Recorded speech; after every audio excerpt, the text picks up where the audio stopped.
Bonsoir à tous, bienvenue dans l'équipe du soir. On aurait aimé débriefer le match entre Nice et Marseille, un match qui était très alléchant, mais voilà, le match a été arrêté à cause de projectiles, de supporters sur le terrain, de bagarres. On va en parler évidemment dans quelques instants avec toute la bande qui, elle, est toujours de bonne humeur. On va présenter le président de l'équipe du soir, c'est le Kényan Bob Tari. Bonsoir Bob. Bonsoir. Tout va bien? Ouais, ça aurait pu aller mieux. On aurait préféré parler de foot, ça sera pour un petit peu plus tard, mais on va d'abord parler de l'actualité. On va présenter le poignardeur de l'équipe du soir, Damien Degore. Comment allez-vous? Il a changé. Ah, on est parti sur Chef Soda. Bah écoutez, on est parti sur ma droite. Moins vite en vélo et moins longtemps. Mais écoutez, comment allez-vous? Bon, ça va, hein. Je vous ai trouvé un très bon président vendredi soir. Ouais, je suis d'accord. N'est-ce pas? Mais Bob, en revanche, était de moins bonne humeur. Peut-être parce qu'il est président qu'il est de bonne humeur. Bah écoutez, on Pourtant, reviendra il n'a pas un énorme ego. Hein. Il n'y a pas de carton là. Il n'y a pas de carton, il n'y a pas de sonnette pour l'instant. Ne vous inquiétez pas, je vous amènerai tout ça. Il est là, il est sage, c'est le professeur. Il va mettre un petit peu d'ordre dans tout ça, j'espère. C'est Dave Apadou? Pas sûr, il y a une belle ambiance ce soir. Ouais, peut-être un petit peu d'ordre à Nice. Ouais. Ça pourrait nous faire du bien, mon cher Dave Apadou. Il est là, je vous l'ai déjà présenté, je vous le représente. Donc là, cette fois-ci, c'est bien le poignardeur de l'équipe. Damien Degore. Bonsoir. Tout va bien? Tout va bien. Et puis enfin, il nous vient des Alpes. C'est le Titi des Alpes. C'est Bruno Je sais Salomon. que t'aimes pas ce nom. Je sais, Voilà. c'est Dave qu'on l'a trouvé la semaine dernière. Ça marche pas. C'était ça le commentateur du PSG. Sinon, voilà, l'ultra. C'est l'actualité. Ah, mais Titi c'est des Alpes l'actualité. avec la musique entrée des... Il y a aucune logique. Dans ce cas-là, on met la musique de Grenoble, du Stade des Alpes. tu veux. Ça serait beaucoup plus logique. On l'appelle l'avocat des ultras. L'avocat des ultras. Mais écoutez, à mon avis, certains ultras devront trouver un bon avocat. Parce que je vous le disais, il y avait un match ce soir entre Nice et Marseille. Nice menait 1-0, mais le match a été arrêté. Et on va voir toutes les informations avec Tanguy Le Sévier. Bonsoir Tanguy.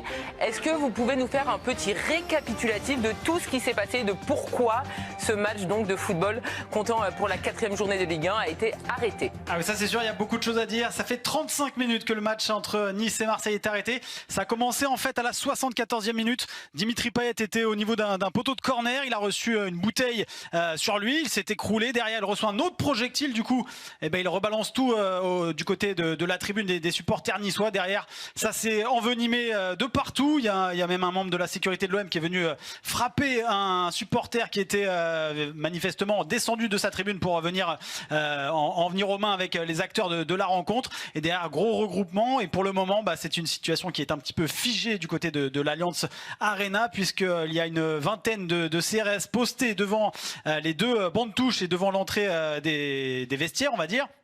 Sur la pelouse de l'Allianz Arena, et les joueurs des deux équipes sont encore au vestiaire pour le moment. On a vu Julien Fournier notamment passer dans les coursives, mais pour l'heure la situation est figée à l'Allianz Arena. On en reste à 1-0 pour Nice pour l'instant. Merci beaucoup Tanguy Le Sévillier pour ces informations très précises. Messieurs, et également pour les téléspectateurs, on rappelle le règlement. Si le match est interrompu pendant plus de 45 minutes, c'est fini. Ce soir, ça ne jouera plus. Pour l'instant, on a plus de 35 minutes d'arrêt entre les Niçois et les Marseillais. On l'a dit, il y avait un match de foot, mais c'est évidemment ce qui s'est passé à la 74e minute qui nous intéresse, messieurs. On voit des images déplorables. On rappelle qu'il y a déjà eu des soucis. C'était lors de la première journée de championnat entre Montpellier et Marseille. Valentin Rongier avait notamment reçu une bouteille au niveau de la lèvre. Il y avait eu exactement le même protocole. Première fois, on dit aux supporters de bien se comporter. Deuxième fois, on arrête le match. Et le match avait pu reprendre. Dave, on est tous heureux d'avoir des supporters dans les stades. On a passé une année très triste. Là, ce qu'on voit, c'est absolument inadmissible. Est-ce qu'il y a un degré dans les responsabilités? Là, ça va être compliqué. Là, tout de suite, à établir, parce qu'on attend encore d'avoir toutes les images. Sur ce qu'on a pu voir, on a des éléments de réponse, mais on ne sait pas exactement tout ce qui s'est passé. Pour l'instant, pour établir les responsabilités de qu'est-ce qui a déclenché quoi, c'est un petit peu compliqué encore. Maintenant, on peut parler du préalable. L'attitude du public niçois, qui, en plus, un très bon match, son équipe mène, et qui trouve rien de mieux à faire que sur chaque corner ou sur chaque situation où un joueur marseillais est près d'une certaine tribune, que de balancer des choses, et notamment des bouteilles pleines.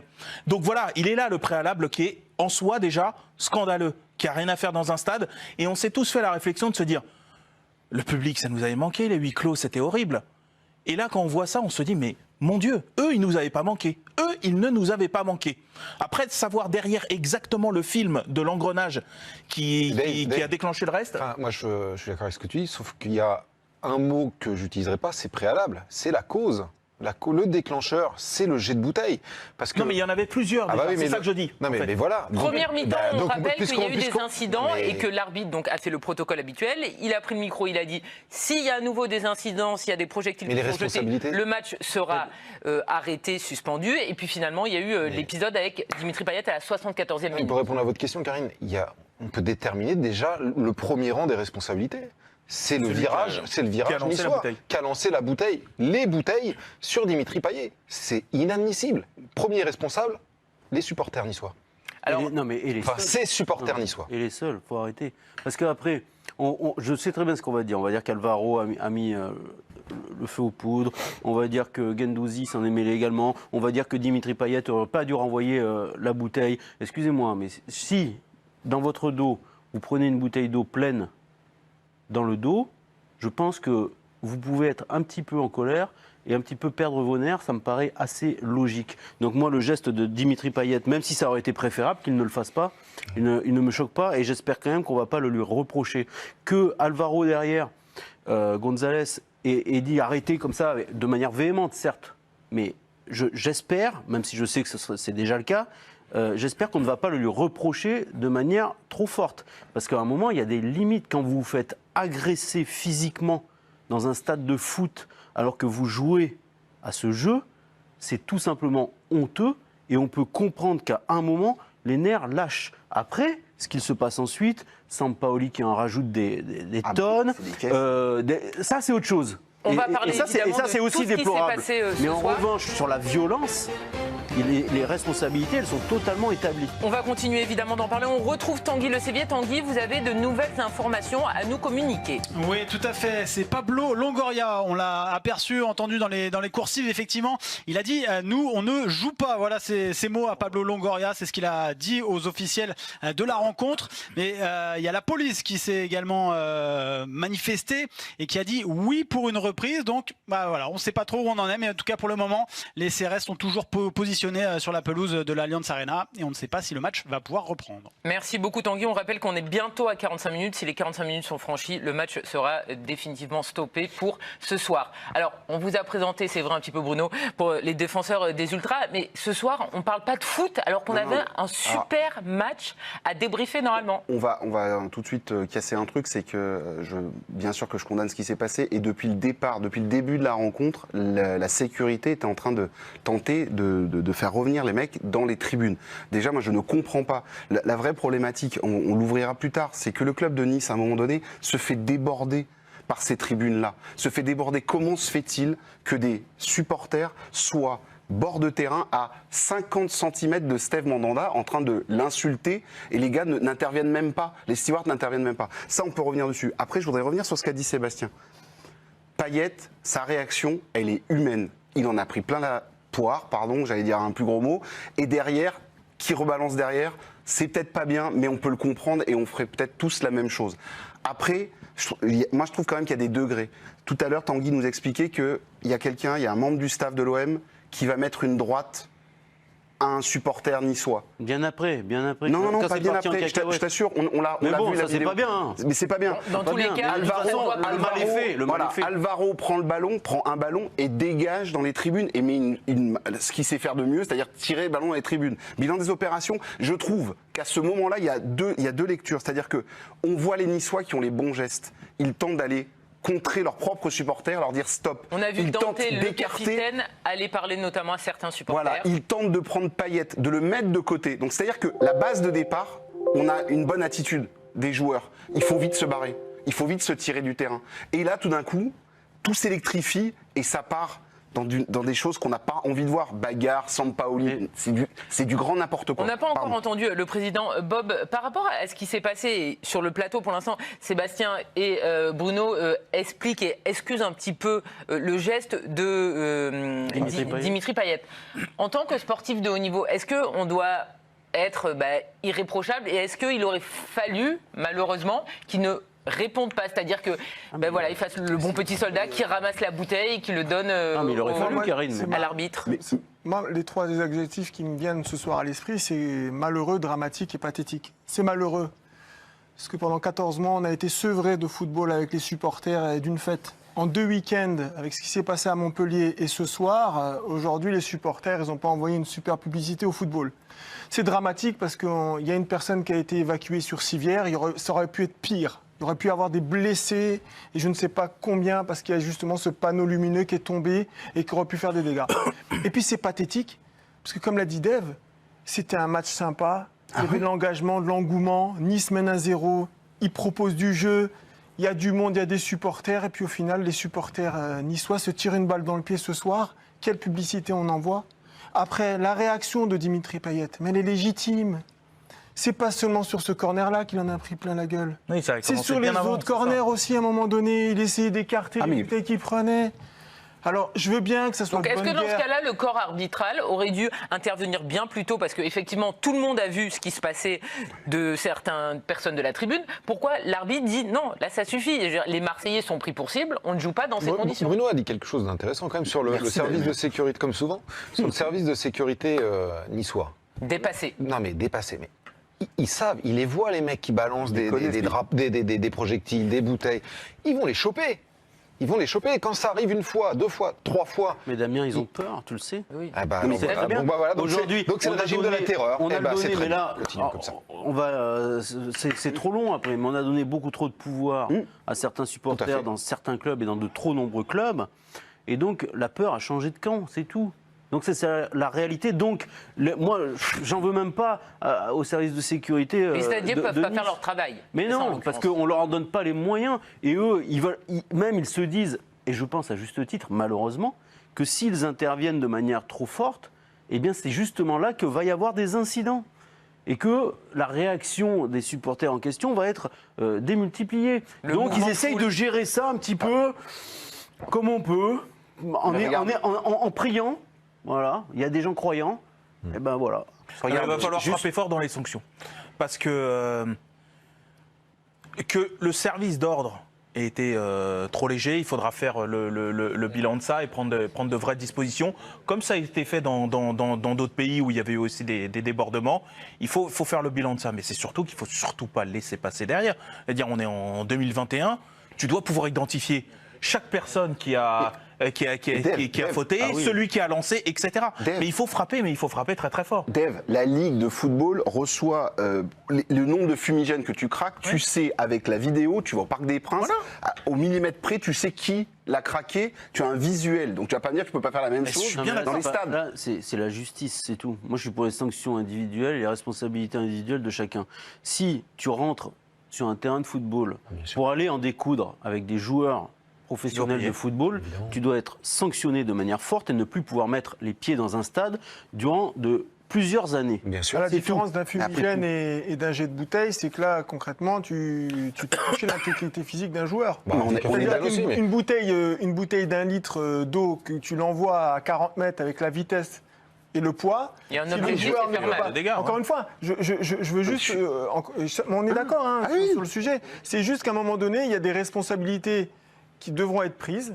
Le club, déjà, encore une fois, aujourd'hui, le grand perdant de toute cette histoire, c'est l'OGC Nice. Ah bah oui, ça, je veux dire, aujourd'hui, clairement, de par les failles dans leur organisation, parce que, encore une fois, les jets de bouteilles, ils sont arrivés au bout d'une demi-heure de jeu.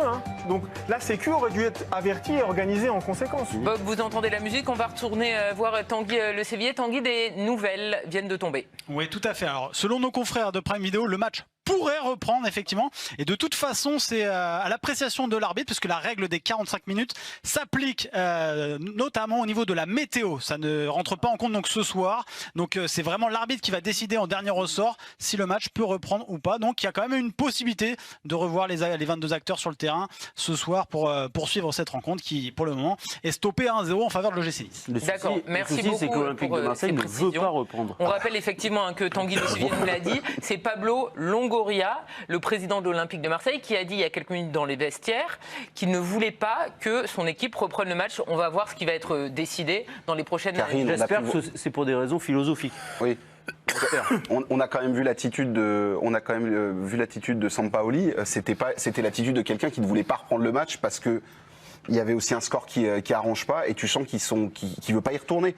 Ça me gêne par contre. Si c'est une déontologique en disant on ne retourne pas parce que l'intégrité Après, ils peuvent aussi penser que la sécurité des joueurs Voilà. n'est pas Moi, je peux leur donner ce bénéfice-là aussi du doute. C'est-à-dire que tu t'es fait bombarder pendant, on l'a dit, à plusieurs reprises et tout. Ça a failli dégénérer. Il y a eu quand même un début d'envahissement de pelouse. T'es Payet, tu vas retirer un corner. C'est compliqué. Enfin, je veux dire, là, nous, on est dans notre fauteuil. Enfin, on est tranquillement assis. C'est compliqué. À distance, on peut dire ouais, il faut Yaka. Franchement, tes joueurs dans cette situation-là, c'est compliqué. Faudrait quand même le corps arbitral devrait marquer le coup et dire stop pour ce soir, on arrête. Mais c'est pas là, c'est aussi le corps arbitral, ça va reposer donc sur Monsieur Bastien.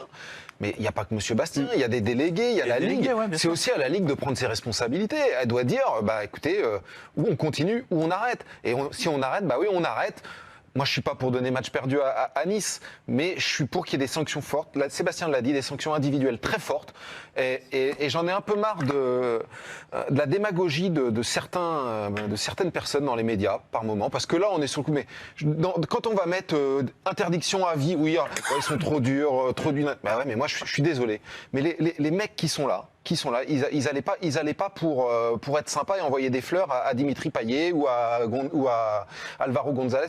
Voilà, ils dégagent. Ils ont rien à faire dans un stade de foot. Et on arrête avec ça. Voilà, ça me fatigue. Et puis au rayon des responsabilités, des prises de conscience, etc. Parce que moi, je trouve ça vraiment, c'est insupportable. J'ai encore revu les images. Franchement, c'est insupportable. Mais pour tout le monde, on est bien d'accord.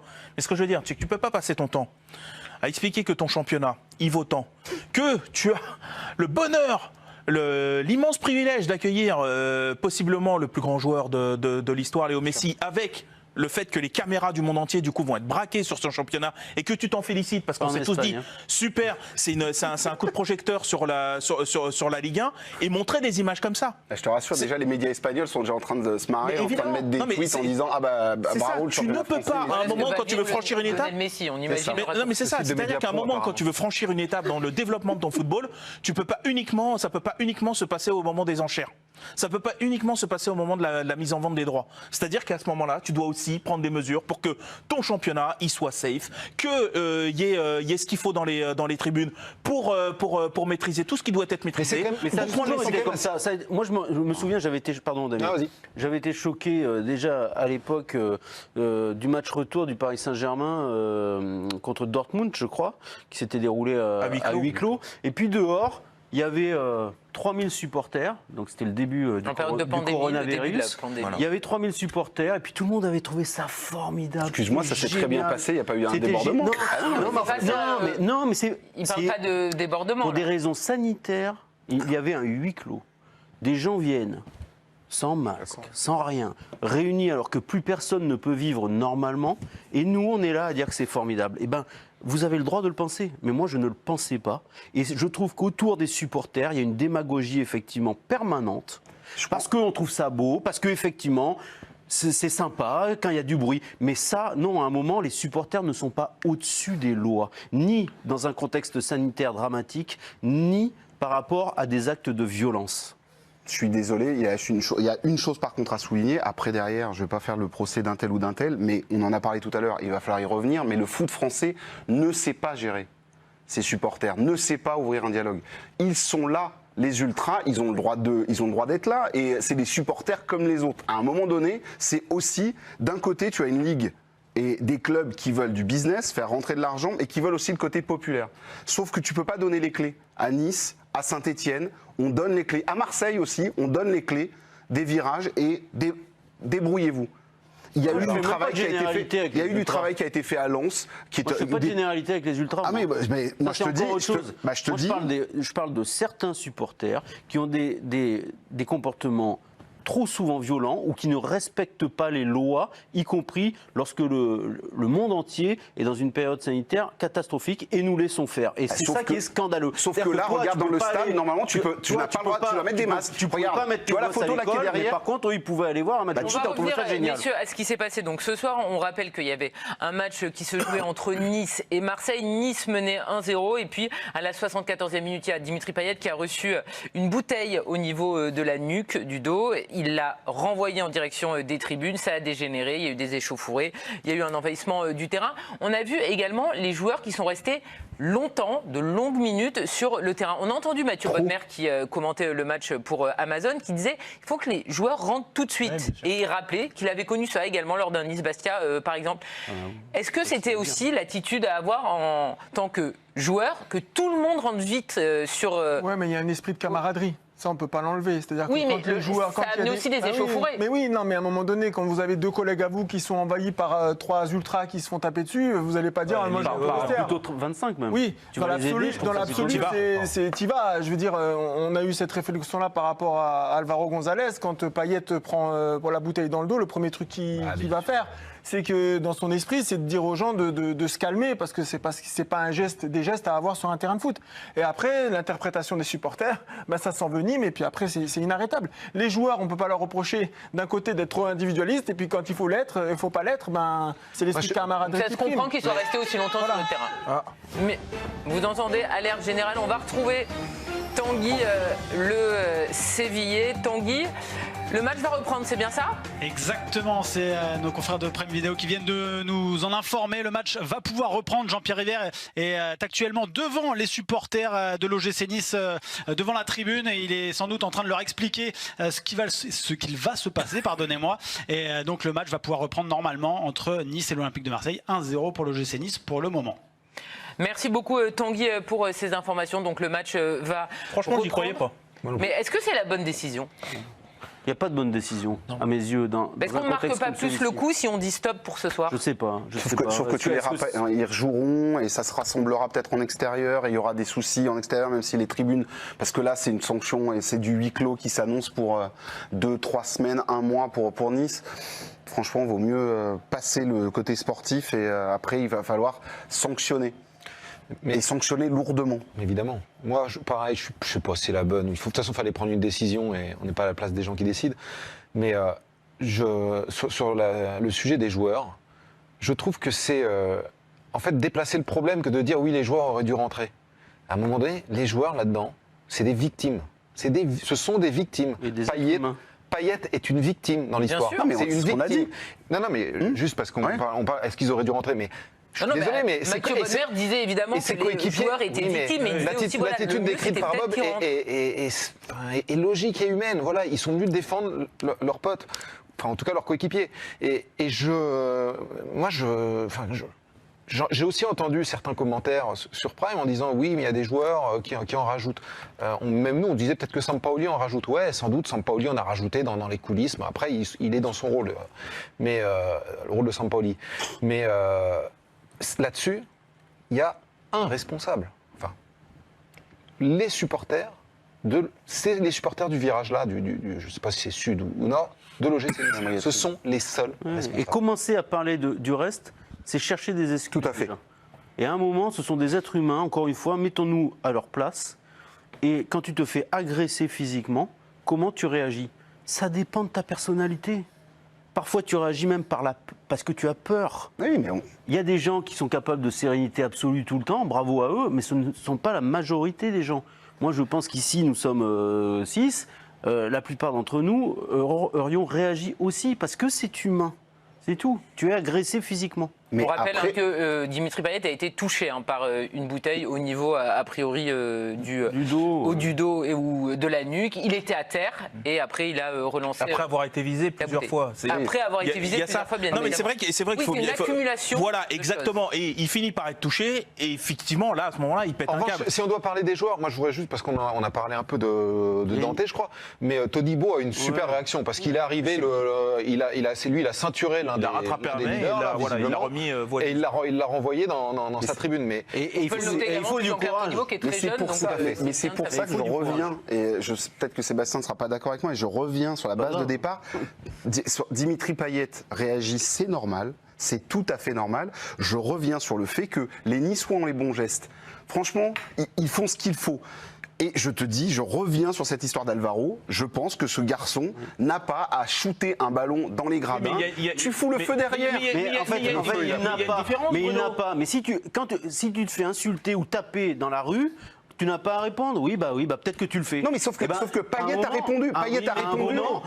Mais non, mais ça arrivait derrière. Ça arrive dans les 5 secondes. Ça arrive dans les 5 secondes. Je trouve qu'il y avait quand même quelque chose à dire. Mais essayons de comprendre un petit peu comment on peut réagir dans ces situations-là. Et les joueurs niçois ont été exemplaires pour ceux que vous avez cités, c'est vrai. Ils ont été exemplaires, c'est formidable. Mais ils sont dans un rôle, même s'il fallait du courage, notamment pour Todibo, ils sont dans un rôle, entre guillemets, plus facile. Ah bah bien sûr, tu peux pas comparer les Niçois et les Marseillais. Mais je suis d'accord, mais sauf que tu dois à un moment donné... Les Marseillais, c'est l'un des leurs qui vient de se faire agresser parce qu'il n'y a pas d'autre mot. Et ce soir, ils sont traités comme des ennemis.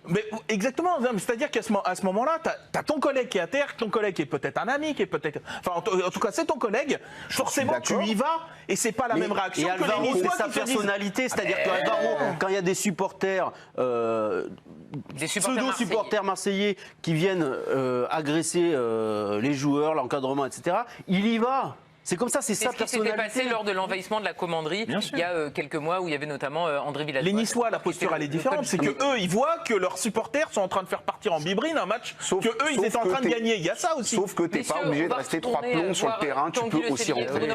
On va retourner voir Tanguy Le Séviller. Tanguy, vous avez des nouvelles informations à nous communiquer. Ça bouge un petit peu, évidemment, dans les coursives de l'Alliance Riviera. Normalement, le match devrait reprendre. C'est ce que je vous ai dit tout à l'heure. C'est en tout cas le souhait des arbitres de la rencontre, mais pour l'heure, visiblement, les Marseillais ne veulent pas reprendre. On a vu les arbitres, les officiels de la rencontre se diriger vers le vestiaire marseillais pour tenter sans doute de négocier, de discuter, mais pour l'heure, les joueurs ne sont pas encore ressortis des vestiaires. On voit Dante, ça y est, Dante qui sort à l'instant du vestiaire marseillais. Il est sans doute venu lui aussi prêter main forte aux arbitres pour négocier. Merci beaucoup Tanguy. On rappelle que Dante, qui est effectivement quelqu'un de très important à l'OGC Nice, il est allé parler aux supporters. On a vu également le président River qui est allé vers la tribune populaire sud pour parler avec les supporters. Je ne sais pas si on peut appeler ça des supporters, mais en tout cas avec des personnes pour essayer de calmer la situation. Vous comprenez, on est tous d'accord sur le fait que les Marseillais pour l'instant ne veulent pas reprendre le match et ne veulent plus jouer ce soir. C'est une récidive. Entre Rongier à Montpellier qui prend une bouteille dans la bouche et Dimitri Payet qui prend une bouteille dans le dos alors que ça fait depuis une demi-heure, 45 minutes qu'il en prend plein la figure à chaque fois qu'il tire un corner, forcément eux ils sont dans une posture où ils veulent protéger l'intégrité physique de leurs joueurs, à juste titre ou pas, mais ils sont aussi dans une position où il faut qu'ils pensent à leur actif. Un joueur, encore une fois, c'est un actif, ils ne peuvent pas prendre un risque quel qu'il soit. Et puis tu as dû avoir un coup de flip terrible aussi, parce que quand ils ont commencé à venir... Je veux dire, nous on voit ça de loin quand tu es dans la cohue, dans le machin, que ça commence à descendre de partout. Parce qu'à un moment, vous avez vu, ça commence vraiment à descendre. Et là, tu te dis, mais attends, dans quoi on a basculé? Derrière, pour retrouver ses esprits, parce que pour jouer un match de haut niveau, il faut quand même être dans des dispositions. Là, ils sont dans un état, à mon avis, ils sont à fleur de peau, demander de reprendre.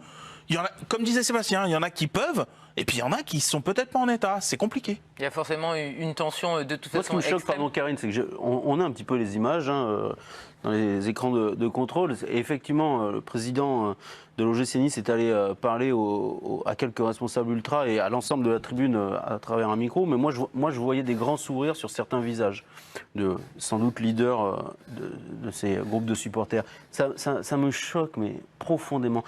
Ces gens-là, encore une fois, juste ces gens-là, je ne dis pas tous les ultras, moi, je parle de ces gens-là, ils viennent pourquoi dans un stade de football?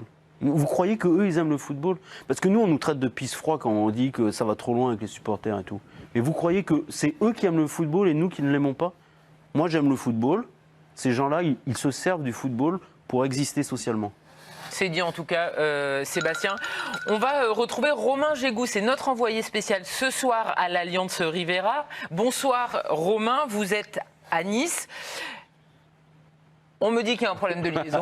Ça arrive. Cette soirée, je vous dis, elle est parfaite de A à Z. Et Romain, il a bien choisi ce match-là. En tout cas, Romain Gégou, il est à Nice. On ne sait pas quand on le retrouvera, mais on le retrouvera. Là, il est bien au stade. En soi, c'est déjà une info. Voilà. Il était censé nous débriefer le match pas du tout d'ailleurs. Du stade. On l'a retrouvé. La magie du direct, c'est exceptionnel. Romain Gégou, vous êtes avec nous. Ça, c'est une très bonne nouvelle. Qu'est-ce que vous pouvez nous dire vu du stade, s'il vous plaît? Bonsoir Karine, je ne sais pas si vous m'entendez bien, j'ai du mal à vous entendre moi. Ce que je peux vous dire, c'est que le speaker a annoncé il y a peut-être 5 minutes que le match allait reprendre.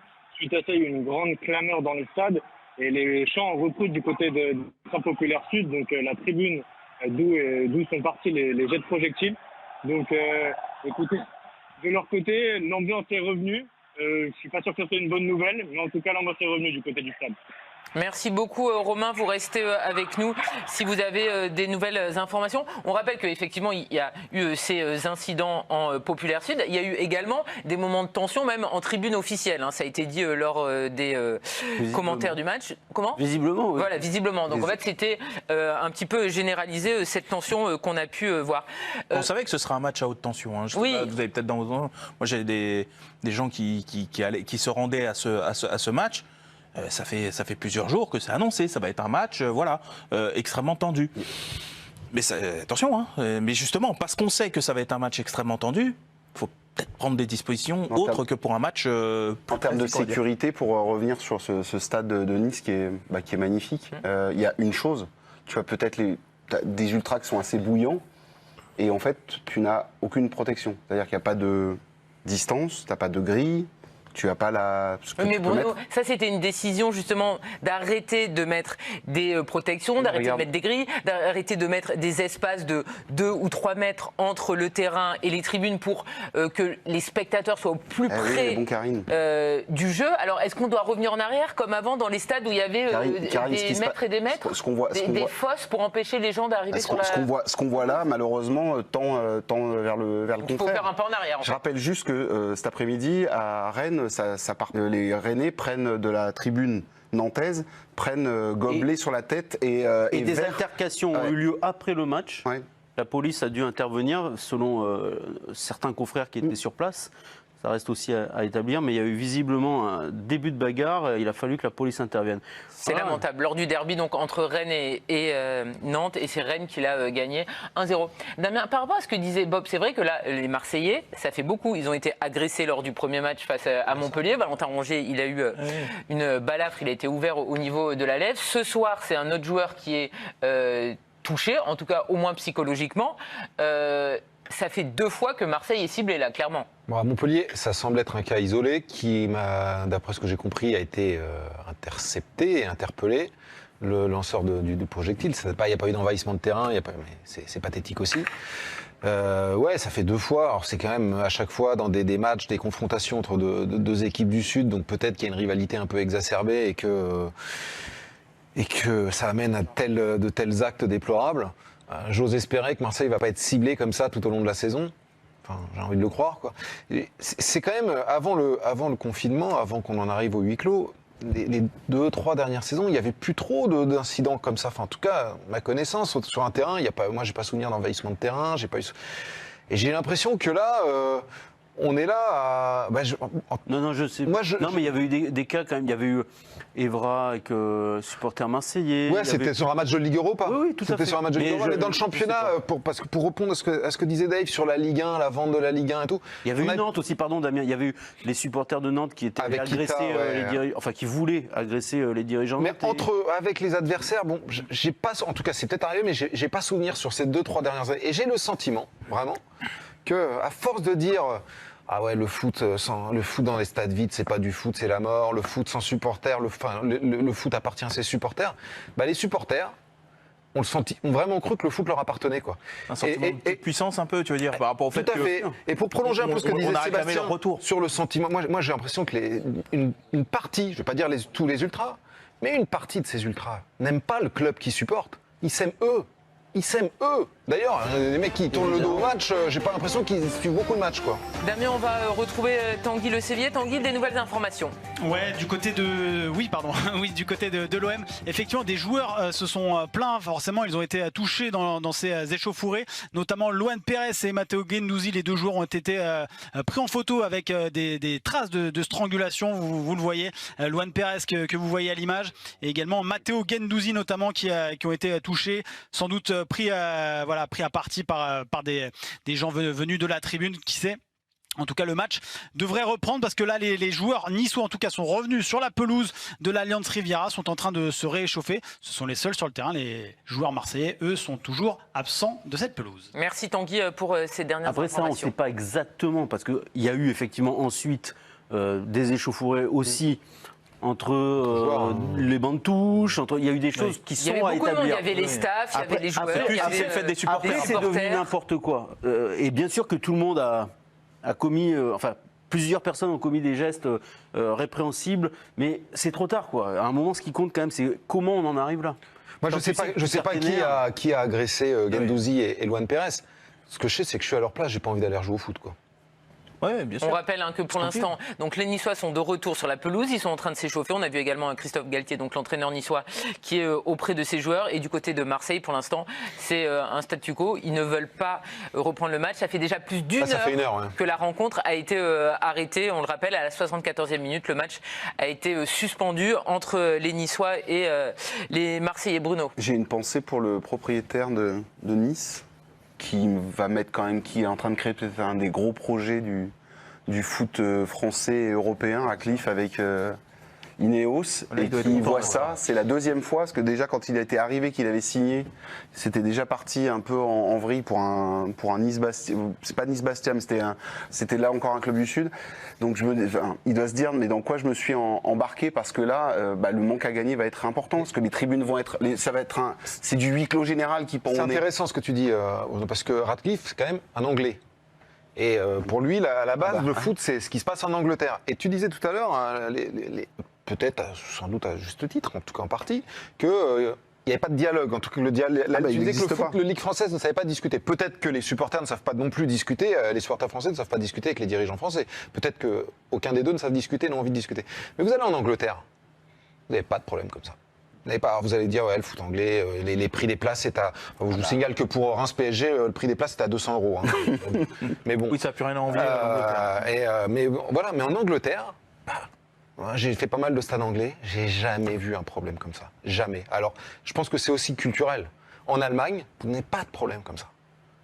Voilà. C'est pas que culturel, Damien, parce que l'Angleterre, elle a eu sa part de problème. Maintenant, il y a quand même les problèmes. Non, mais voilà, les supporters qui vont à Liverpool ou qui vont à Manchester ou qui vont à Arsenal, c'est des gens qui aiment fondamentalement leur malheureusement, mais ça ne contredit pas ce que tu dis, malheureusement, lors de la finale de l'Euro, il y a eu des débordements. Alors, en Coupe d'Europe et sur les déplacements, c'est pas tout à fait les mêmes. Parce qu'il y a des gens qui sont interdits, qui ne vont pas au stade en Angleterre. Justement, en fait, ces supporters-là, ceux qui ont été chassés des clubs, se sont rabattus sur les Three Lions. Donc c'est un peu les petites divisions. Voilà. Il y a quelque chose qui me On va voir juste aussi des réactions, notamment Palomo Laurent qui dit pourquoi surtout ne pas faire sortir les supporters avant de faire repartir le match. Ça me paraît compliqué.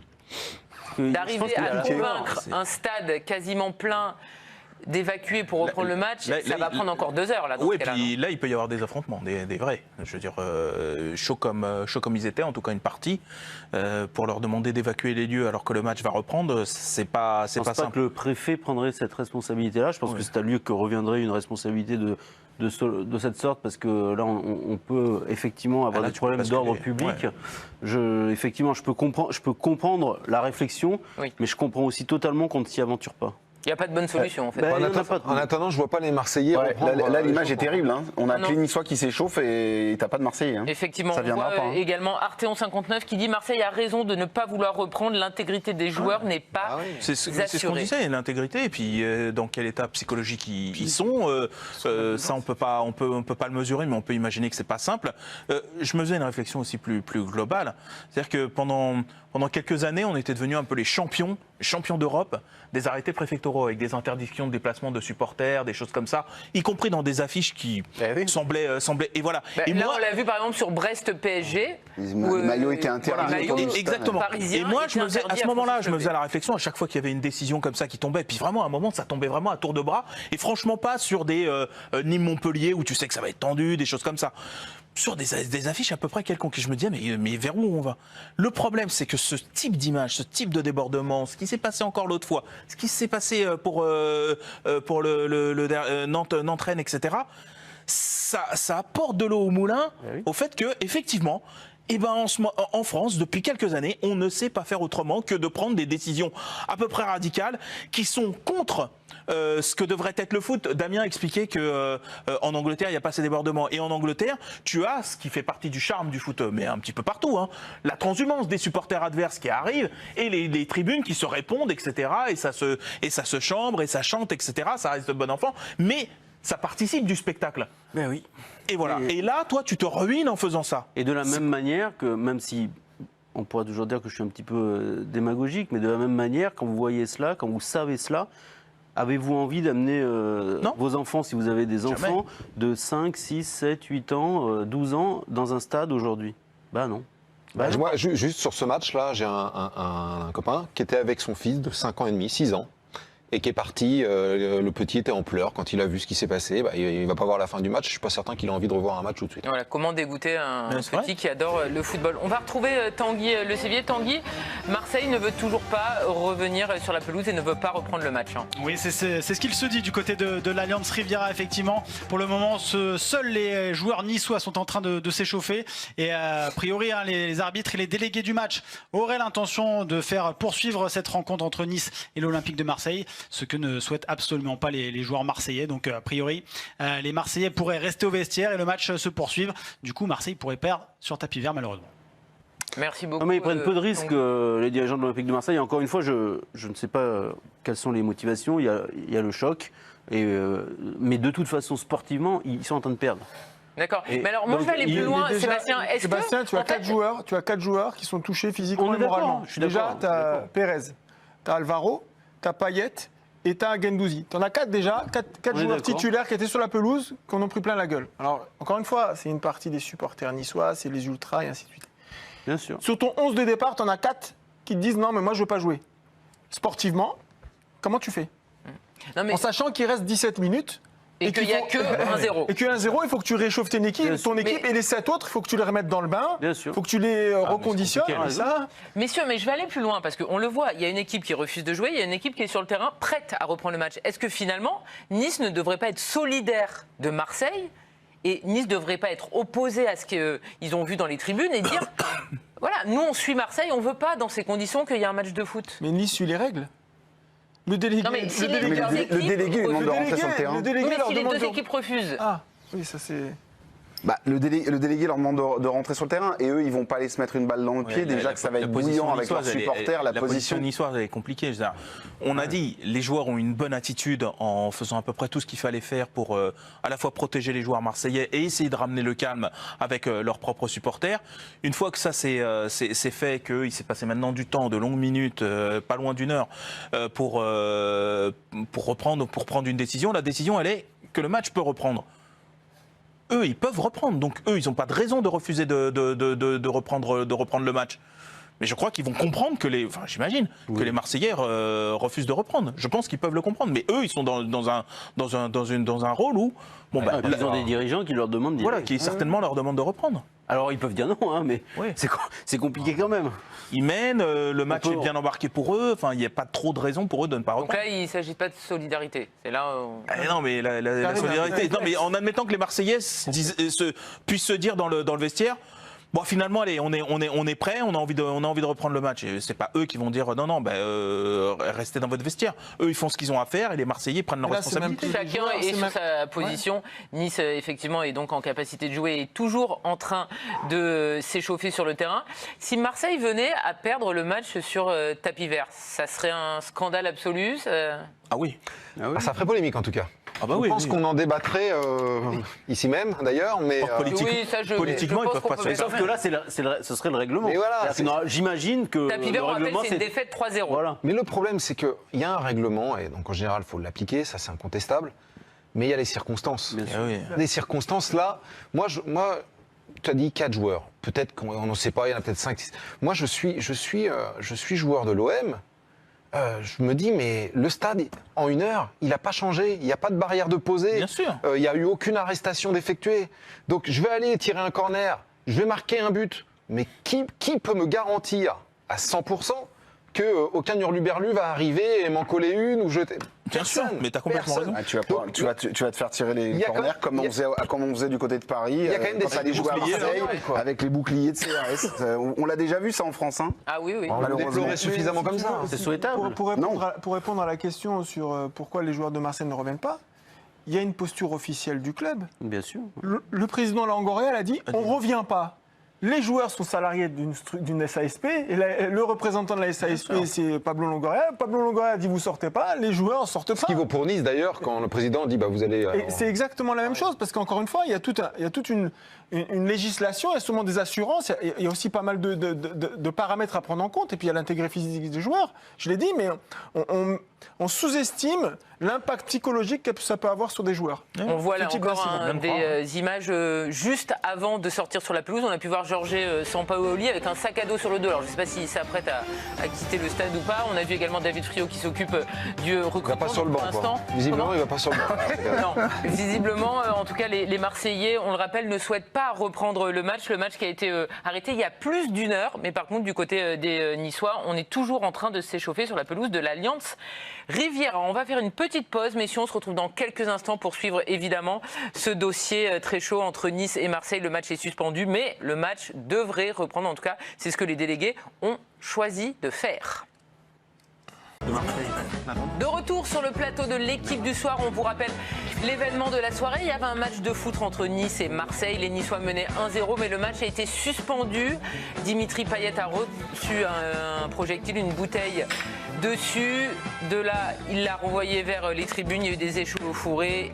Il y a eu un envahissement de terrain, il y a eu des bagarres entre supporters, joueurs, membres des deux staffs. Et malheureusement, on ne parle pas de football ce soir, mais on parle de tout ce qui s'est passé autour de ce match. Vous les voyez, ils sont là. Bob Tarier, le président, Damien Degore, Bruno Salomon, Sébastien Tarago et Dave. On se connaît peu. Apadou, on se connaît très bien, excusez-moi. Parce que vous êtes navré par cette soirée. Je suis et ça s'est senti dans votre dépité. Oui, non, oui, vraiment, oui. je trouve ça absolument pathétique de ne pas parler de foot et de parler d'abrutis, mais malheureusement, c'est aussi une réalité. Ça, c'est on fait. va retrouver Tanguy Le Sévillier.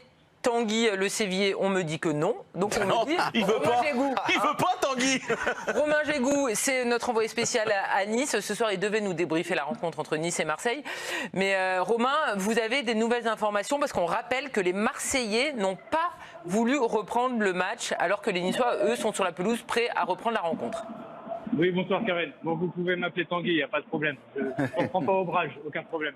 Non, ce que je voulais vous dire, c'est que du côté des Marseillais, tous ceux qu'on a pu voir en tenue de départ, on peut dire ça, c'est-à-dire qu'ils sont tous en jogging, ils ont un cadeau, donc ils sont vraiment sur le départ, que ce soit le staff ou la cellule vidéo qui se trouve, si vous voulez, au-dessus de nous en tribune place, ils étaient juste au-dessus, avec notamment des préparateurs physiques, des entraîneurs des gardiens. Il y avait notamment Felipe Sade et ils semblent avoir tous plié bagages. En tout cas, ils ne sont plus là.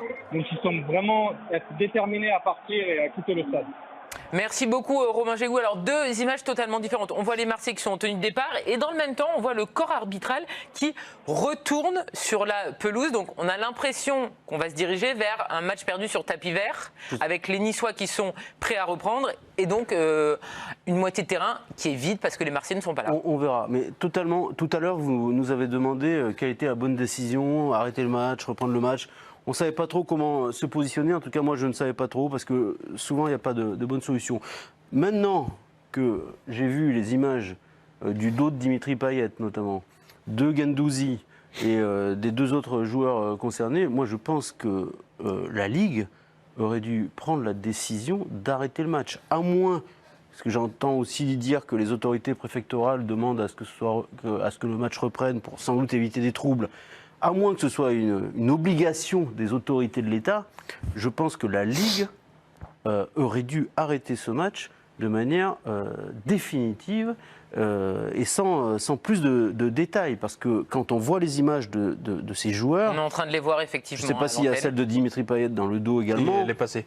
C'est une honte absolue. Et là, cette fois, ça me semble clair, l'Olympique de Marseille n'a pas à reprendre ce match.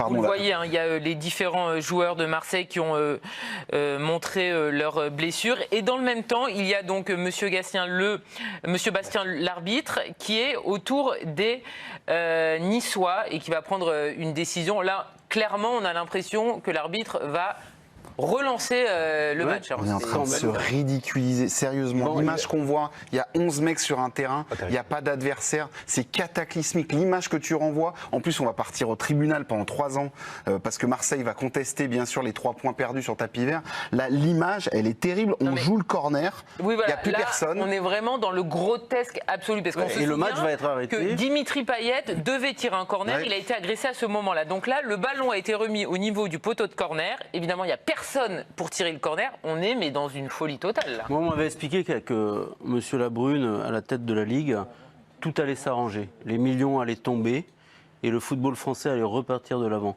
Je constate que sur une décision, là, basique, le football français se ridiculise à nouveau, y compris avec M. Vincent Labrune à sa tête. On rappelle Vincent Labrune, le président de la LFP. On voit sur les images Christophe Galtier qui a dit pas un mot. Donc visiblement, on dit aux joueurs niçois de ne pas parler ce soir. Et donc, le match est arrêté. Et pour le moment, Marseille est déclaré donc perdant sur tapis vert. Pour le moment, Marseille est déclaré perdant.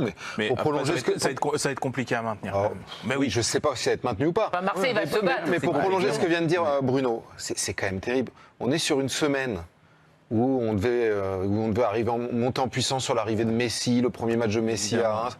On va faire que parler de ce match. Je peux faire une confidence, tu m'en voudras pas Sébastien, on a eu un tout petit débat avant l'antenne, devant le match, parce qu'on se régalait. Ça dépend. Non, t'inquiète, il n'y a pas de souci. Je fais pas de quoi on va parler. Non, on était en train de dire que la Ligue 1, sur ses 3 premières journées, elle était plutôt palpitante et sympa. Moi, j'étais même parti, voilà, je me suis fait un peu tacler par Sébastien pour me dire calme-toi, mais on était en train de se dire que c'était sympa. Non, toi, tu disais de très grande qualité, et moi, je disais que c'était très sympa. Pas forcément de très grande qualité, mais très sympa, et que ça m'allait. Et regarde l'affaire, voilà, on était parti sur 3 journées. Et le match confirmait ça.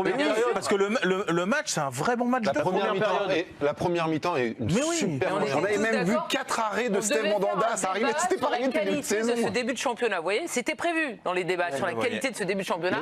Patatras, des Zanqui nous ont empêché de le faire. Donc là, c'est une expression que j'aime beaucoup, Sébastien. Et là, on voit toujours des images. Donc d'un côté, c'est les Marseillais qui sont en tenue, prêts à partir. Et maintenant, on voit alors les Niçois qui étaient venus se regrouper autour de Christophe Galtier du bord du terrain, qui retournent au cœur du terrain. On ne sait pas pourquoi. Non, mais pour remercier le public pour. Alors évidemment, il y a la loi, il y a l'esprit de la loi, et il faudra voir un petit peu comment tout ça tourne. Mais compte tenu de ce qui s'est passé, franchement, en termes d'image, ça serait incroyable que Marseille perde ce match, en fait. Que là, effectivement, la décision temporaire, parce que voilà, c'est une question presque automatique. L'équipe ne se présente pas et perd le match en attendant. Il y avait d'autres options, comme l'a dit Sébastien. C'est-à-dire qu'on aurait pu dire, ce soir, on arrête. On n'était pas obligé de vivre cette scène grotesque. Non, mais bien sûr. Moi, je suis sûr quelles vont être les conséquences pour les deux clubs. Ce serait incroyable que Marseille, qui était la victime finalement de cette soirée, indépendamment de ce qui se passait au niveau du score et tout, soit le perdant de ce soir. Ce serait incroyable. Et pourtant, si le règlement est respecté, le règlement peut dire ça.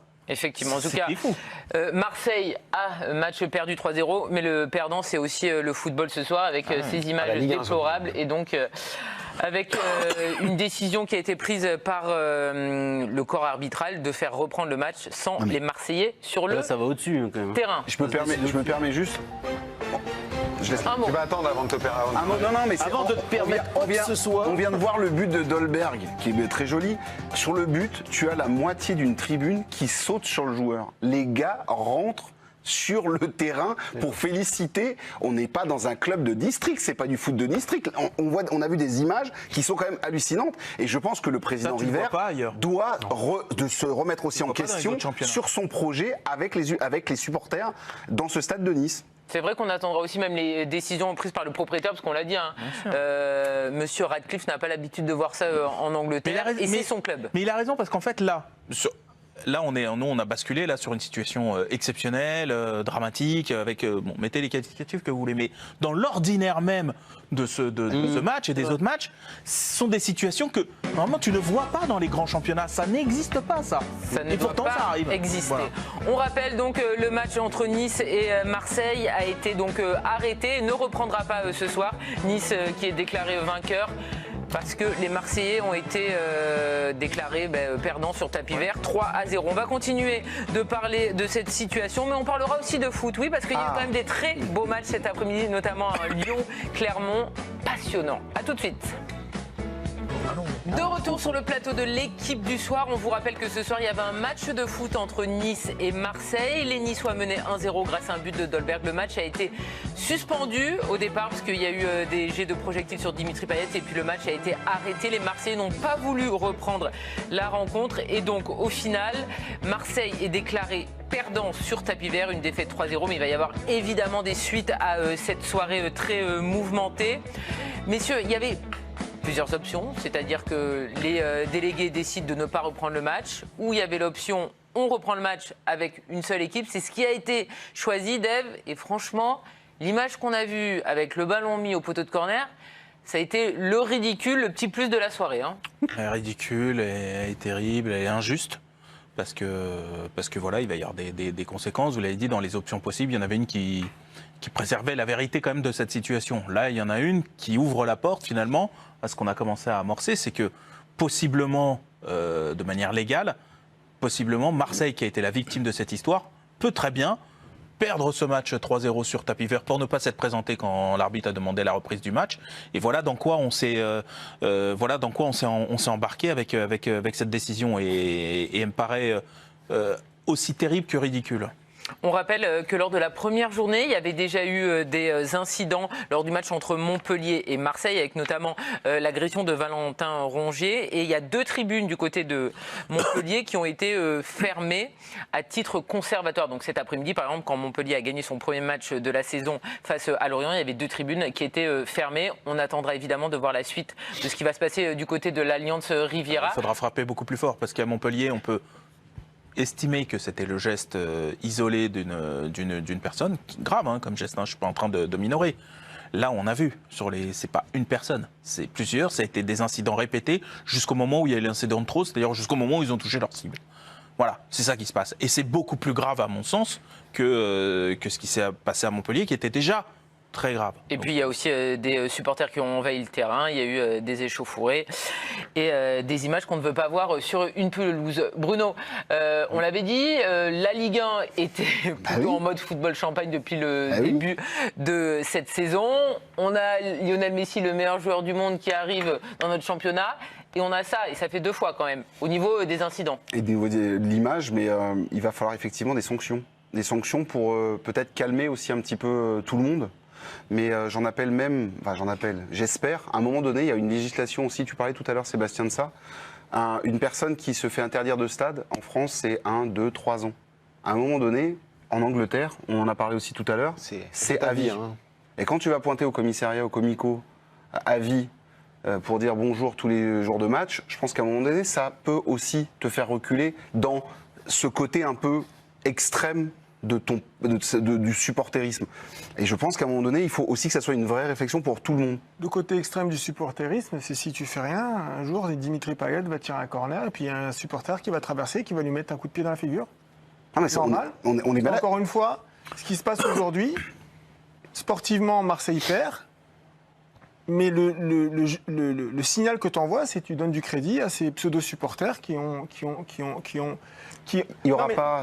Tu sais très bien, Bob, que ça va tomber. Non, mais dans l'absolu, aujourd'hui, la lecture que j'en fais, c'est que Marseille, en fait, sur ce coup-là, ils ont tout perdu. Oui, le Marseille est le double perdant de la soirée quand même. Les Marseillais se font agresser et là, ils ont match déclaré perdu sur tapis vert, donc potentiellement une défaite 3-0. Dans un an, tu renégocies les droits télé à l'international. Aujourd'hui, c'est 80 millions d'euros à l'année. À la fin de l'année, tu renégocies ça. En Espagne, ils n'en veulent toujours pas, malgré Messi, pour l'instant. Tu vois, dans l'absolu, c'est ça qui est problématique. C'est tout ce que tu envoies comme image du football aujourd'hui. Mais quand on souligne que Marseille a tout perdu, Nice perd beaucoup aussi ce soir. Mais voilà, le projet Ineos, le projet de Galtier, c'est parce que là, on est parti sur peut-être 3-4 matchs, je sais pas moi, peut-être plus, en termes de suspension, vu tout ce qu'on a vu, les débordements. Après, il faut voir. Je sais pas après la grille des sanctions, mais ça peut être assez énorme. Et c'est le club aussi. 1 an sans public, le public revient, les caisses se remplissent à nouveau, et là tout d'un coup, boum, tu refermes tout, tu refermes les buvettes, tu refermes l'achat. Enfin, Je te dis pas que ça tient sur les buvettes, le projet Ineos, mais quand même, il y a toute une mécanique. Puis en termes de communication aussi, parce que tu vas expliquer à tes sponsors. T'es à 10 jours de finir ton contrat. Les déclarations de monsieur River, qui est d'habitude un peu plus mesuré, ces déclarations ce soir lui font également beaucoup de mal, puisqu'il a sous-entendu que l'Olympique de Marseille ne souhaitait pas revenir sur le terrain parce qu'il perdait ce match au moment de l'arrêt du jeu. Donc ça ne fait pas non plus beaucoup de bien à l'image du football. Parce que là, Damien, on est encore dans des calculs d'épicier. Au lieu de dire stop, on ne peut pas voir ça, on en revient à des déclarations où on dit oui, Marseille a potentiellement pas voulu reprendre le match parce qu'ils étaient menés. Mais c'est pas ça l'important en fait ce soir. C'est pas le score du match, c'est ce qui s'est passé sur la pelouse. Mais évidemment que c'est ce qui s'est passé sur la pelouse qui est important et qui ne doit plus jamais se repasser. Moi, ce que je crains vraiment, parce qu'il y a autre chose, c'est que des fois, on ne se rend pas toujours compte, nous, de ce qu'on peut dire. Moi, je parlais de la démagogie, on brille aussi un peu là-dessus, Sébastien. J'attends de voir quand il y aura des décisions de prise, quand certains vont être interdits à vie, peut-être, on ne sait pas. J'attends de voir les réactions. Je peux pas, là, pour l'instant. J'attends de voir les réactions, non, mais peut-être qu'ils seront interdits 20 ans, je ne sais pas. Les réactions dans les médias et les débats. La sanction est-elle trop dure pour... voilà. Et puis, il y aura toujours des gens pour dire, bah oui, il faut... bah ouais. Et on nous explique à longueur d'année qu'on est des pisse froids, parce que parfois on soulève des questions dans le monde du football sur ce qu'il se passe et sur les excès de ce milieu. Et il y a toute une petite musique, vous savez, il y a le mot à la mode, là, bienveillant en ce moment. Et donc il y a toute cette petite musique sur les réseaux sociaux, dans notre milieu journalistique, où il faut dire que c'est formidable. C'est formidable. Et puis on est gentil. Puis nous, on est là pour parler de football. Hein. Vous parlez des coulisses, là, machin, de ce qui se passe. Non, nous, on est là pour parler de football. On est des gens bien, nous. Et vous êtes des froids. Et à un moment, il va falloir revenir sur la réalité. C'est-à-dire que le football, c'est pas un sport comme les autres. Et il a une importance sociale plus forte que de nombreux sports. Donc oui, il faut parler du reste. Et on ne peut pas parler que du jeu et dire, se fermer les yeux, comme ça, se bander les yeux et dire que tout est génial et qu'on vit dans un monde de bisounours. Et je vais rebondir sur votre question aussi. Vous parliez du fait que, effectivement, l'essentiel ce soir, normalement, est ailleurs, plutôt que ces petites déclarations qui sont un petit peu la déclaration des intérêts particuliers. Et vous avez complètement raison, parce que je me souviens c'était un déplacement de Chelsea, je crois, au Parc des Princes. Il y avait eu un incident dans le métro parisien avec un supporter de Chelsea, en tout cas apparenté comme ça, supporter anglais en tout cas, qui avait eu des propos inqualifiables, racistes même, dans le métro vis-à-vis d'un passager. Les Anglais avaient retrouvé le fauteur de trouble et étaient condamnés. Était condamné derrière sportivement, je veux dire, au-delà de la condamnation pénale ou administrative. Voilà, exactement. Pourquoi ? Parce que c'est terrible comme image. Parce que là, on n'est plus dans ah oui, mais si on se met là-dedans, on va peut-être perdre le match, on va peut-être se mettre en position de faiblesse, etc. Là, on est dans l'intérêt général. Et c'est-à-dire qu'on avait cette réflexion aussi sur le fait que, par exemple, les Allemands, quand ils ont repensé leur football, parce que je rappelle qu'il y a 15 ans, le football allemand, c'était pas ça. Quand ils ont repensé leur football, ils ont pensé ça comme un spectacle familial. Qu'est-ce qu'il faut créer comme condition pour que tout le monde puisse aller au stade en famille, etc. On peut penser ce qu'on veut. Le fait est qu'ils ont pris des dispositions pour ça.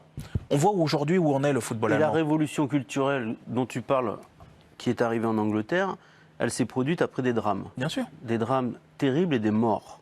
En Allemagne, non. Donc il y a eu une prise de conscience. Ouais. J'espère qu'en France... Il y a eu du hooliganisme aussi en Allemagne dans les années 80. Bah, oui, mais bien sûr. Oui, mais en Allemagne aussi, il n'y a pas eu les mêmes drames. Et j'espère qu'en France, on prendra conscience des choses et qu'on essaiera d'initier cette révolution culturelle avant qu'il y ait un drame. C'est dit Sébastien. On va retourner à l'Alliance Riviera. Je voulais dire, Romain Jégou est notre envoyé spécial ce soir. Romain, vous êtes dans la salle où normalement il y a les conférences de presse qui se tiennent. On rappelle que le match a été arrêté. La soirée foot est finie. Nice a été déclaré vainqueur 3-0 parce que Marseille a refusé de revenir sur le terrain, donc défaite sur tapis vert. Est-ce que vous avez des informations sur ce qui va se passer maintenant ? Est-ce que des Niçois vont venir devant les journalistes pour parler, et notamment le président River, parce que c'est aussi lui qu'on aimerait entendre ce soir ? Je suis navré, ma pauvre Karine, mais on n'a aucune info pour l'instant. En tout cas, on se tient prêt dans ce contexte surréaliste. On ne sait pas du tout ce qui va se passer. On ne sait pas si on va avoir un interlocuteur, plusieurs, si le président River, si Christophe Galtier va s'exprimer comme vous l'avez dit. On attend. En tout cas, dès qu'on a quelque chose, on revient vers vous. Ok, merci beaucoup Romain Gégouille. On voit notamment nos envoyés spéciaux et derrière notamment Anthony Clément. On rappelle donc ce qui s'est passé. Donc le match a été arrêté. Nice menait 1-0 grâce à un but de Dolberg. Marseille a refusé de reprendre le match et donc défaite sur tapis vert 3-0. Ça, c'est ce qu'on n'aime pas, mais il y a aussi des choses qu'on aime. Il y a du foot et oui, messieurs, on va enfin parler de football. C'est l'heure de la Ligue 1 Express avec Tanguy Le Sévillier. On va parler de la première victoire de la saison pour Montpellier. Exactement, succès 3-1 des Montpellier. On va vous montrer 2 jolis buts.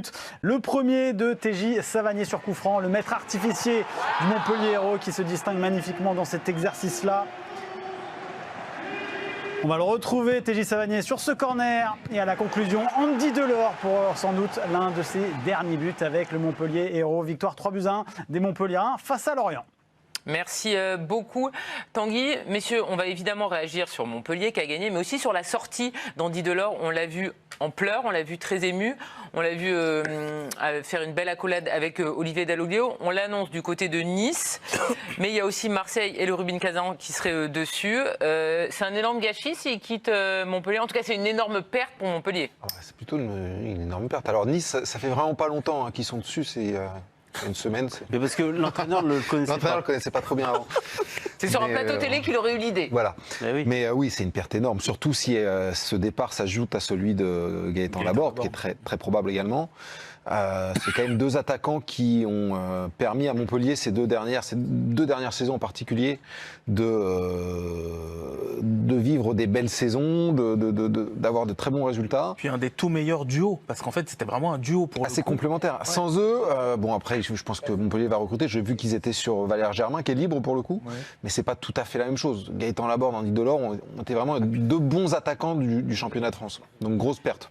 Messieurs, on parle de Nice, de Marseille, mais Marseille a des problèmes d'argent, il faut d'abord qu'ils vendent avant de recruter. Et le Rubin Kazan, il faut qu'il aille où? Moi je le pose à Nice. Tant qu'à faire. Nice, ouais. Et parce qu'il connaît bien l'entraîneur, lui en revanche.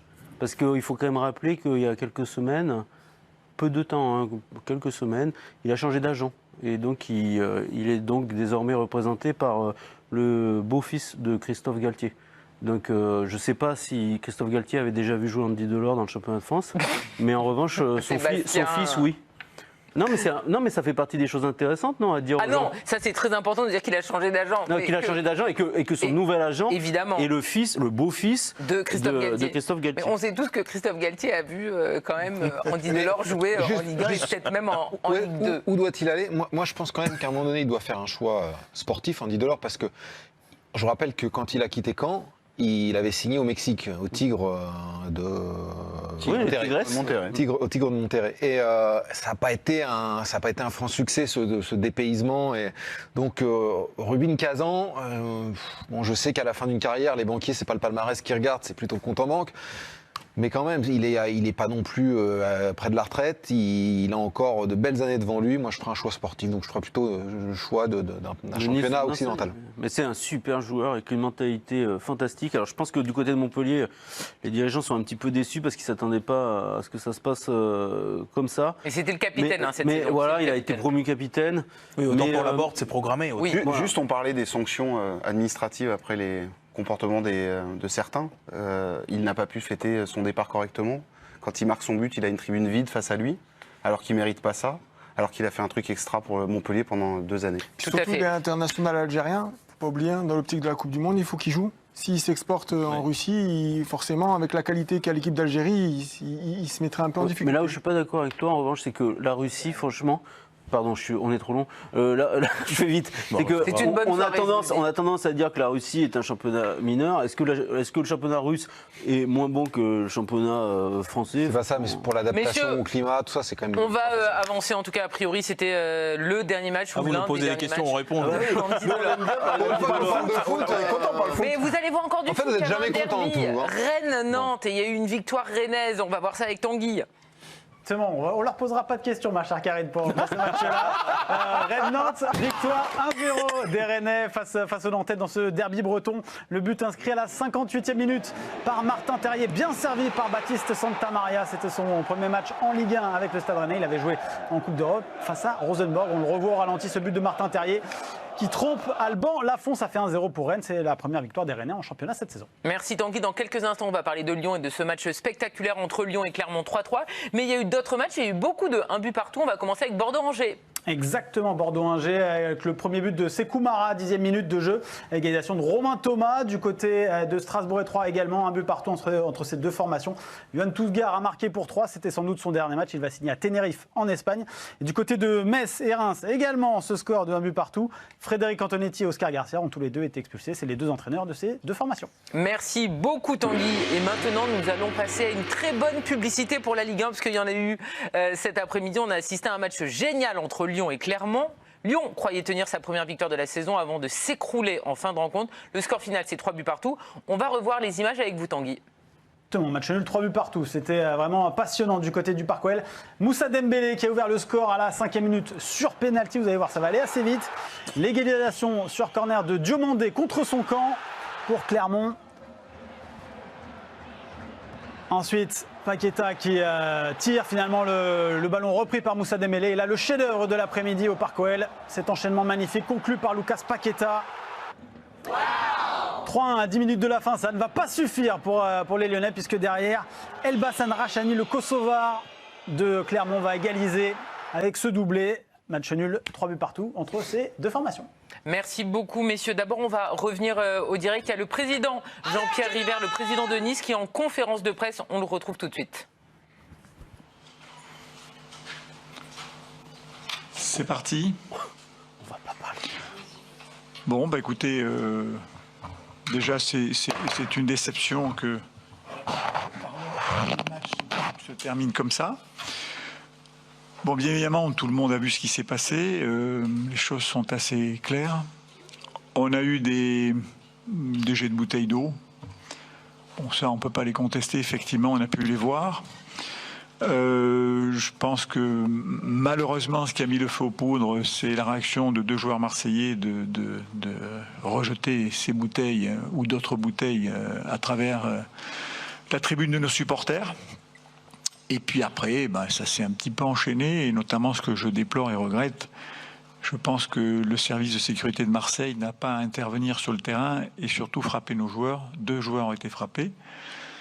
Mais ce n'est pas le débat. Le débat, c'est on a fait une réunion avec le préfet, la DCSP, et puis Pablo Longoria et moi-même, l'arbitre.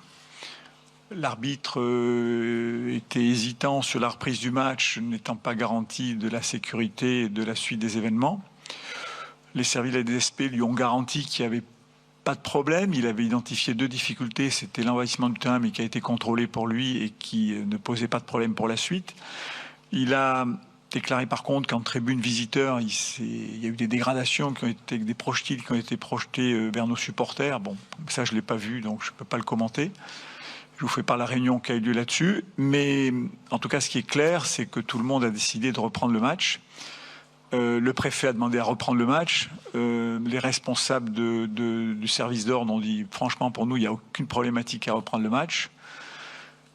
Et là, je n'ai pas très bien compris la décision de nos confrères marseillais de ne pas vouloir reprendre le match. Alors tout le monde les a conseillé de reprendre le match. Il restait 15 minutes. Moi, je suis allé en tribune, j'ai vu mes supporters, je leur ai dit, écoutez, c'est pas admissible ce que vous avez fait au niveau des jets de bouteilles, mais par contre, garantissez-moi qu'il n'y aura aucun problème. Ils me l'ont garanti 2 fois et pas de souci avec ça. Je sais très bien que le match aurait pu reprendre et tout le monde était d'accord pour que le match reprenne. La préfecture, les services de police, tout le monde a dit, il n'y a aucun souci, ça se passera bien. Et j'étais persuadé que ça se passerait très bien. Malheureusement, les Marseillais n'ont pas souhaité reprendre le match. Dont acte. Voilà. Je vous remercie. J'espère que la prochaine fois, les choses se passeront mieux. Mais c'est toujours dommage de ne pas terminer un match. Voilà donc pour les déclarations de Jean-Pierre River, le président niçois. On va être clair, le président niçois charge les Marseillais. Très franchement, c'est troublant, cette intervention de la part de M. Rivière, parce que à aucun moment, ce qu'on attend de lui de sa part, c'est de dire que c'est scandaleux ce qu'on a vu, ce qu'on a dit sur ce plateau. Et ensuite, il vient nous égrener que oui, il y a eu des jets de bouteilles, c'est vrai peut-être. Et ensuite, derrière, il charge les Marseillais au final. c'est pas normal. Là, c'est un dirigeant français, Même pas au final, haut dirigeant français. Il les charge d'entrée. Oui, et qui Il les doit charge taper d'entrée en disant que ce sont eux qui ont provoqué les incidents. il doit taper du poing sur la table, il doit prendre une parole forte et dire ce que j'ai vu ce soir est scandaleux. Mais non, bien sûr que non, puisqu'il va rigoler avec les supporters niçois. Je sais bien, mais ce que je veux dire par là, c'est voilà, ce qu'on vient d'entendre là en réaction à chaud, moi ça me laisse Franchement, pantois. c'est difficile de sous-peser ces mots-là, parce que, à minima, c'est irresponsable. Ce qui a été dit par le président de l'OGC Nice, qui est en plus un dirigeant que personnellement j'aime bien, je le trouve plutôt bon en général. C'est très très curieux, très très curieux. La réalité aussi, Damien, c'est que on voit très rarement des présidents aller contre leurs supporters. Non mais d'accord, mais tu peux ne pas aller... Oui, non mais bien sûr, mais la réalité, et on le déplore, c'est que très souvent, les supporters sont protégés aussi par leur président parce qu'il faut qu'il y ait des bons rapports. Et là, ce soir, on est encore dans un discours Mais à où, quel prix, effectivement... à quel prix les bons rapports, en fait? Non mais... Sauf que c'est la réalité aujourd'hui du foot français. Et là, Jean-Pierre River, il dédouane un petit peu ses supporters et il charge les adversaires. Il les dédouane pas un peu. Il n'a pas un mot de compassion pour les joueurs marseillais qui ont des marques physiques de ces agressions. Ce qui a mis le feu aux poudres, c'est la réaction de Dimitri Payet. C'est pas les supporters qui, pendant une demi-heure, lui ont balancé des bouteilles, des projectiles. Oui, c'est ce qu'il dit. Voilà. Donc non, il les dédouane pas un peu, il les dédouane complètement. Mais donc le foot français va jamais avancer. Ah bah non, de toute façon, les présidents passent leur temps à Sébastien a sans doute raison. supporters. C'est un des dirigeants les plus compétents du foot français. Moi, j'apprécie aussi. Mais tout dépend où on met le niveau de compétence acceptable, quoi. Là, Bob, quand on entend ces déclarations-là, on est dans du classique, c'est-à-dire le président qui défend ses supporters et qui charge l'adversaire. C'est déplorable, mais c'est ça qu'on a entendu. Moi, je suis un peu abasourdi des propos du président de l'OGC Nice, parce que quand on est président, forcément, on est en responsabilité. Et on a la responsabilité aussi du projet sportif et tout ce que le club a comme projet. Et là, en fait, effectivement, il n'y a pas eu un mot pour les Marseillais, alors qu'il y a des joueurs qui ont des stigmates de cette fin de match, et des stigmates physiques qui aussi seront morales. Et encore une fois, aujourd'hui, j'extrais les 50, 60 ultras qu'on foutu, entre guillemets, leur bordel. Et bien sûr qu'il y a des gens qui étaient venus voir leur match. Mais aujourd'hui, ce qui pose problème, c'est que Marseille a tout perdu ce soir. Perdu sur le terrain, elle a perdu des joueurs, elle a perdu sa légitimité sportive, parce qu'effectivement, on met en doute sa probité en disant ouais, non, mais c'est de la faute des Marseillais parce qu'ils n'avaient pas envoyé les bouteilles aux supporters, alors que dans une réaction normale, quand tu prends une bouteille dans le dos d'1 litre, la troisième, la quatrième fois, à un moment donné, t'en as marre et tu veux te défendre. Et l'esprit de camaraderie sur ce coup-là, encore une fois, je le répète, mais c'était la force des Marseillais. Encore une fois, on pointe l'individualisme des joueurs de foot, mais là, pour le coup, ils ont tous été unis pour se protéger, quoi. Mais vous attendiez à d'autres propos de la part d'un président de club? Tout à fait, parce qu'on a commencé à amorcer la question de savoir qu'est-ce que veut être le football français, c'est-à-dire en fait un conglomérat de petits épiciers en fait qui cherchent uniquement leurs petits intérêts particuliers. On peut continuer à faire ça et on va rester donc un championnat mineur, amateur. En l'occurrence, c'est ce qu'il a fait. Hein. Exactement. Ouais. Non, mais voilà, c'est ça. C'est-à-dire que ces 3 points dans la poche, voilà, c'était tout ce qu'il a et fait. il y avait la possibilité de prendre de la hauteur et de condamner. Parce que là, les propos qu'il a tenus là. Maintenant, moi, j'attends qu'il aille voir son propriétaire et qu'il aille lui expliquer. Nous, on a géré parfaitement. C'est la faute des Marseillais. Son propriétaire, je veux bien savoir ce qu'il va lui dire. Qui, lui, a une autre culture, un autre sens des responsabilités et qui va lui demander des comptes sur ce qui s'est passé. Qui va lui demander des comptes sur ce qui s'est passé. Qu'il ne soit pas capable de comprendre que quand on voit ça, c'est pas juste Nice-Marseille, là. C'est tout le football français, en fait, qui est atteint. Parce que c'est l'image qui est déplorable. Et la suite, elle est à la mesure de ce qui s'est passé, c'est-à-dire qu'on est dans quelque chose de minable. Et c'est minable ce qu'il a dit. Et évidemment, on en reparlera demain dans les 2 rendez-vous. Le nouveau rendez-vous, c'est l'équipe de Greg dès 17h15. Et puis, vous retrouverez l'équipe du soir avec Olivier Ménard dès 19h45. On va parler de football. Oui, je vous l'avais promis. C'est le moment d'en parler. On a vu chez vous, hein. Super match. Nous, on part bientôt. N'est-ce pas? C'était un super match. On a vu donc un Olympique Lyonnais face à un Clermont Foot qui nous a offert 6 buts. Mais messieurs, voilà, il y a eu un scénario incroyable. Les Lyonnais menaient 3-1 jusqu'à la 79e minute. Et puis finalement, ils ont concédé le match nul. Donc la question, elle est toute simple. Doit-on blâmer Lyon ou encenser Clermont? Je blâme Lyon. Vous blâmez Lyon. Ah, il y a un habillage à la lyonnaise ou à la Clermontois. Écoutez, un habillage à l'américaine, on m'avait pas non plus prévenu. C'est une belle soirée. Damien Degorre. Bah, on est tenté de blâmer, mais je vais encenser Clermont. J'encense. Pour vous, c'est plutôt. Il va falloir Lyon arrêter avec ces qui a lâché clichés la sur les victoire. Normands quand même. Une réponse à la Normande. Oui, pour moi, c'est Lyon. Parce que tu es l'OL, parce que tu mènes 3-1, parce que c'est un match que tu as largement dominé, que tu aurais pu même aggraver ce score-là, que tu es à 10 minutes de la fin, tu es chez toi. Comment tu te retrouves à te faire remonter? Alors très bien, à Clermont, ils ont un peu jeté leur force en fin de match, un peu avec l'énergie du désespoir, mais même dans ce moment-là, tu avais encore la possibilité de le clore ce match. Tu as eu la fameuse action d'Aouar, qui joue hyper mal, qui joue mal à la fois techniquement et dans l'esprit. Oui. Et effectivement, moi je pense que c'est d'abord Lyon qui est responsable de ce résultat nul. Et bravo après aux Clermontois, mais franchement c'est d'abord Lyon. Il y a aussi Dembélé et Toko et Cambi qui ont eu des opportunités. Il y a un Auvergnat sur le plateau, c'est Sébastien Taragoz. Pour vous, Seb, alors il y a les deux, mais on va plutôt parler du travail de Clermont. Non, mais après, la vie n'est pas binaire, je suis désolé. C'est vrai, paraît-il. L'équipe du soir. Sur cette émission, un peu quand même. Hein. Oui, mais vous voyez les choses comme ça, de manière bête et méchante. Je comprends, c'est pas grave. Vous voulez faire de l'audience, vous voulez exister dans les médias, monsieur Degorre, monsieur Apadou, je comprends. Mais nous avons un peu plus de nuances avec Bob, un grand champion. Et on voit les deux. Donc Lyon, bien sûr, a joué mal. Mais moi, j'ai vu des faiblesses. J'ai adoré ce match aussi. Mais j'ai vu des faiblesses chez Lyon, y compris lorsque Lyon a dominé cette rencontre. Moi, j'ai pas été fondamentalement surpris. Alors après, ça se joue à rien, hein, on est bien d'accord, mais il y a des faiblesses défensives insensées à l'OL au cours de cette rencontre. Et du côté de Clermont, on joue super bien le coup, mais là aussi, il ne faut pas non plus tomber dans l'angélisme. On joue à... Clermont, c'est toi, quoi. Pas du tout. On joue super bien le coup. Il essaye de... Les masques tombent. Vous avez fait un beau match, Justement, non, mais il ne faut pas tomber dans l'angélisme avec Clermont, qui réalise un début de saison effectivement formidable. Mais là aussi, en première période, c'était d'une naïveté confondante par moment. C'est pour ça que le match a été super. Moi, ce que j'ai aimé sur Clermont, un mot chacun. Très vite, ce que j'ai aimé sur Clermont, c'est cette volonté de jouer. Effectivement, je ne vais pas tomber dans l'angélisme, mais j'ai souvenir, même quand ils sont dans le très dur en début de première mi-temps, pardon. Il y a une remontée de balle à la 17e minute. Bien sûr, elle est incroyable. Et cette volonté de jouer, ils l'ont eu tout le temps, même quand ils étaient menés 3-1, quoi. C'était ils débarquent. pour ça que je les encense. Ils débarquent en Ligue 1 en regardant les gros droit dans les yeux, après avec leurs défauts. C'est-à-dire que, c'est clair que sur leur première mi-temps, il y a des trucs, t'es là. C'est très mignon, c'est très sympa.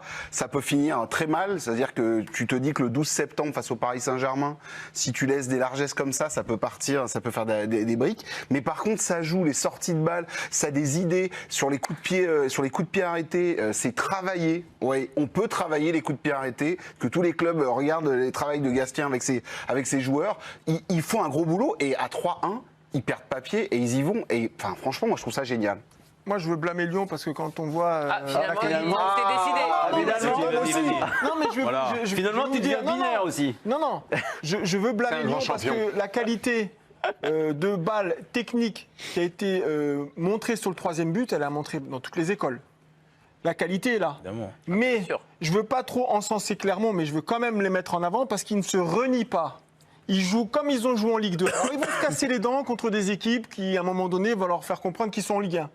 Mais ils ont battu Bordeaux, ils ont battu Troyes. Aujourd'hui, ils font match nul. La semaine prochaine, ils reçoivent Metz. Je ne dis pas que ça va être le Lens de l'année dernière, mais s'ils solidifient un petit peu leur défense, ça sera pas mal. En tout cas, on s'est régalé et c'était une très bonne pub pour la Ligue 1. Et c'est ce match-là qu'on doit envoyer dans le monde entier, évidemment, parce qu'il s'est passé ce soir lors de Nice-Marseille. On va faire le JT Express, il va être très très express avec Tanguy Le Sévier. Bagne-toi, Tanguy. Et on commence avec un club qui continue de couler, c'est Arsenal. Oui, exactement. Défaite à domicile dans le derby londonien face à Chelsea, qui va être refusé finalement. C'est un match nul, 2 buts partout, entre l'Udinese et la Juve.